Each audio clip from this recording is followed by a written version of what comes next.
What's up, everybody? Welcome to episode 1 of the Crew Lounge. My name is Captain Corey, and I'm coming to you from the Embassy Suites, Boston Logan Airport, where I'm about to go to Panama tomorrow. David, Panama. Never been there. But we're here in Boston, episode 1 of the Crew Lounge. And what's the Crew Lounge? Well, let me tell you guys. A career in aviation, it doesn't get any better than that. If you love travel, if you love a challenge every day in and day out, if you love manipulating things, flying, it's the best job. It doesn't get any better than that. So this is where you're going to come and get information about everything career aviation. Apps, interviews, flight schools, landing different gigs, how to prepare for an interview, what kind of opportunities are out there, where do I find jobs? People ask me, the number one question I get all the time is, how do I get a job in corporate aviation? And we'll talk about that. I'll get you websites, it's gonna be information load. It's gonna be for you. I want this to be a community. I want you guys to come in here and interact in the comments. Email me. I'm going to put my email address here. It's going to be in the description down below too. I want to basically be like a career vlog, if you will. We talk about anything career aviation. So whether you're already established in the industry, we want to talk about, rest or contracts or that kind of thing. Or if you're just starting out, you're 15, 16, you're trying to decide on what kind of flight school, come here and let's figure it out. So that's the Crew Lounge. I'm not going to teach you how to fly. You got a flight instructor for that. But we're going to go beyond flight school. We're going to go next level. And why am I doing this? When I was in college, I went to the great Utah State University. That's my alma mater there. There's a guy named Perry Winder, who was an old Air Force pilot.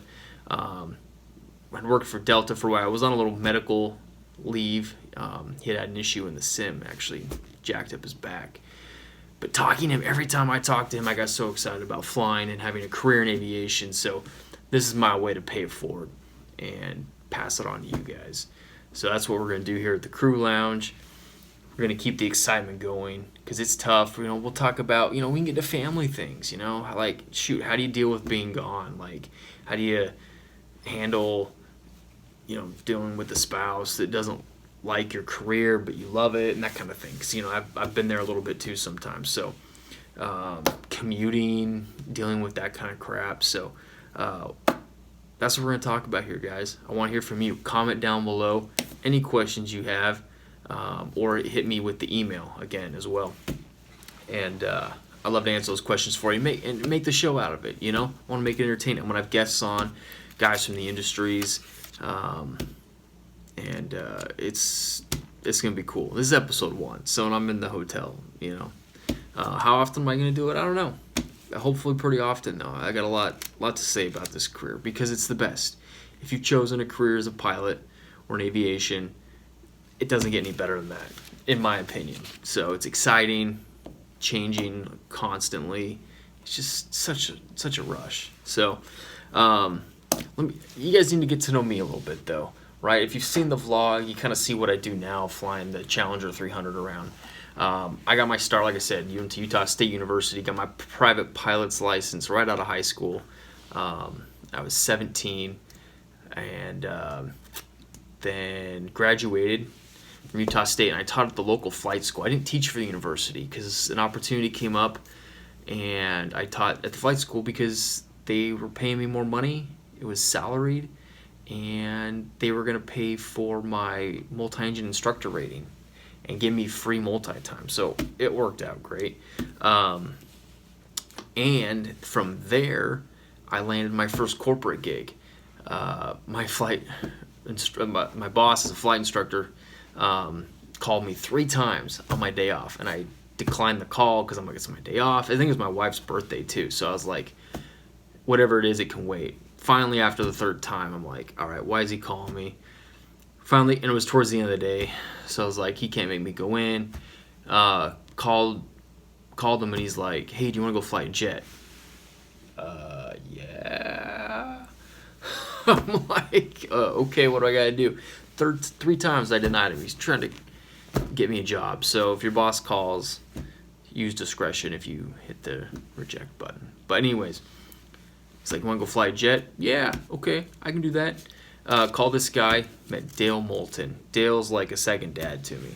I owe him a lot in my career. Most everything to my career, really, to Dale. So, anyways, started doing some contract work in a Citation Encore. That led to some more steady contract work in a Citation XLS with them. Then they bought a TBM 850 and flew that, and they brought me on full time with that company out in Salt Lake City, Utah. I flew a TBM 850, Phenom 100, Phenom 300, Falcon 50 EX, Challenger 300, and then the Citation XLS and the Encore at the beginning. So, incredibly great gig. Got to fly a lot of different aircraft. Super cool. But the schedule got tough. It was hard. I was commuting an hour and a half to work. And I just felt like I needed a change. I love those guys. Work with great people here or there. But needed a change. Now I'm based out of Columbus, Ohio. I'm with a family out east and flying charter in the Challenger 300. So that's where I'm at now. I love it. It's the best gig. I have a schedule and make good money. It's not the most money out there. It could be better, but it's it's not too bad. I'm all right. Anyways, so that's a little bit about me. What I want you guys to do in the comments, if you have any questions, or what I really want you to do, let me know where you're at with your flying. Are you going to flight school? Where are you going to flight school? Are you going to Ohio State, Purdue, wherever you're going to flight school? I don't know why those two came up, but if you're going to flight school, let me know where you're at. What are you training in? What are your career goals? Do you want to be a corporate pilot? Do you want to, try and do the airlines, which is great, before I started this corporate gig, that was always my goal. It was like, I'm going to go to SkyWest and then Delta, that didn't happen. It was kind of during the recession that I was getting that time, and these guys got me right before things started picking back up again. Otherwise, I'd probably be, at SkyWest or something right now, which is great. But here I am flying the corporate stuff. So, gosh, there's a shortage of guys, man. It's just like we're in such a good spot right now with aviation and as being pilots, and it's so good. So leave me those comments down below. Subscribe to the channel, because this is just episode 1. This is just the introduction, right? This is the prologue. We're gonna get deep. We're gonna get into good stuff. I want to be, like I said, getting into anything that can help you progress your career in aviation is what I want to do, and just keep it exciting, keep it fresh. Let me leave you today though with 2 tips, 2 things that I find very valuable with the career in aviation. Tip number 1, hopefully you're doing this already, and if you haven't, get on it. Get an electronic logbook. When the time comes to update your resume and submit all the applications and everything you're going to be doing, is so much easier to have an electronic logbook. Hopefully you're doing it. I'm going to put in the description a couple of the ones that I've used that I like. Some of them, the ones I've used are paid. There's free ones out there. Just make sure it has something you can back it up to the cloud, or save a hard copy to your phone and then export it to your computer or whatever. But get an electronic logbook. You will want that. Most of them now your instructor can digitally sign it. That's number 1, because eventually you want to do it. So start out now. Get the electronic logbook. Tip number 2, I'm going to leave you with, and I don't really know the best way to say it. I guess I'll keep it PG, but check your ego in the back. Don't carry your ego on board. Okay, whether you're learning, whether you're already a pilot, everything I've gotten so far has been because I'm not a tool in the cockpit. All right. Be humble. A good pilot is always learning. That's the best way to say it. Get an electronic logbook and always keep a learning attitude. All right. You're not always right up there. It's a crew. Learn how to work as a crew. Learn how to work as a team. Check your ego in the back. That's not carry-on baggage. You don't want to bring that with you. All right.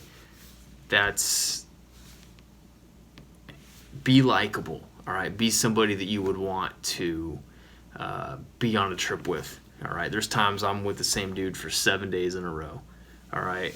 And I've been fortunate that I've worked with some good dudes. But there's some guys that after like day 2, I'm like, get me out of here. Okay. So that's my tip of the day. All right. Be likable. Be someone that's always willing to learn. Don't be a know-it-all up there. All right. No room for that. Check that in the back. It's not carry-on baggage you need to take with you. All right. So that's all. Leave those comments down below, please. Sub to the channel. You'll get notifications when there's a new video up. Now, if the show's gonna be for you, I need to know what you guys want to hear about. So, please, I got my own stuff I could pitch, but it's only gonna help you if you leave a comment and let me know what you want. So, I appreciate it. Keep flying, keep it safe, and we'll see you next time.